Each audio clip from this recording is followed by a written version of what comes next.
નમસ્કાર મિત્રો, છેલ્લા 3-4 દિવસથી બમ બોલે અને જય ગિરનારીના નાદ સાથે જૂનાગઢ ગુંજી ઉઠ્યું છે.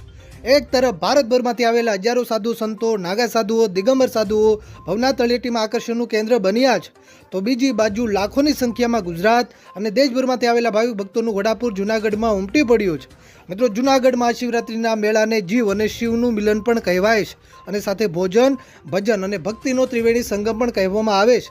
એક બાજુ દિગ્ગજ કલાકારો ડાયરાની રમઝટ બોલાવી રહ્યા છે, તો બીજી બાજુ મહાપુરુષો જેવા દિગંબર સાધુઓ ધૂણી દેખાવીને બેઠા છે. મિત્રો, કોઈ પણ ભક્ત ભૂખ્યો ન જાય એ માટે દિવસ રાત અન્ન ક્ષેત્રો પણ ધમધમી રહ્યા છે. મિત્રો, સંપૂર્ણ સચોટ માહિતી વિડીયોમાં મેળવવાની છે.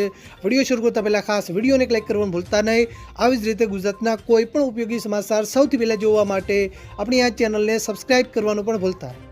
મિત્રો, મહાશિવરાત્રિના પાવન દિવસે દેવાધિદેવ મહાદેવને પામવા માટે સાધુઓના અનેક રૂપ જોવા મળતા હોય છે. મહાદેવને અતિ પ્રિય વસ્તુ ભભૂત છે, ત્યારે નાગા સાધુઓ શરીરે ભભૂત લગાવી લાંબી જટા સાથે મેળામાં જોવા મળતા હોય છે. એવા પણ સાધુ સંતો છે જે શરીર ઉપર 50 કિલોથી પણ વધારે રુદ્રાક્ષની માળા પહેરીને ફરે છે, શિવ ભક્તિ કરે છે.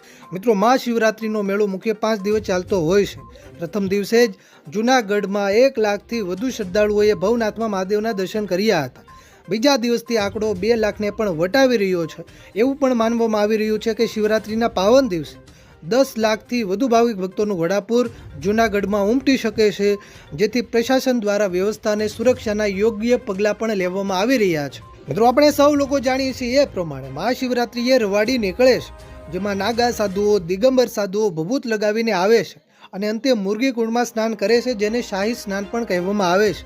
એવી પણ લોક વાયકા છે કે આ દિવસે ભગવાન મહાદેવ પોતે પણ સાધુનું રૂપ લઈને આવે છે અને મુરગી કુંડમાં સ્નાન કરીને તેઓ અદૃશ્ય થઈ જાય છે. તો મિત્રો, આ રીતે દર વર્ષે ભગવાન ભોળાનાથ પોતે જીવ બનીને આવે છે અને મુરગી કુંડમાં શાહી સ્નાન કરીને જીવ શિવમાં વિલીન થઈ જાય છે, જે મોટો ચમત્કાર છે.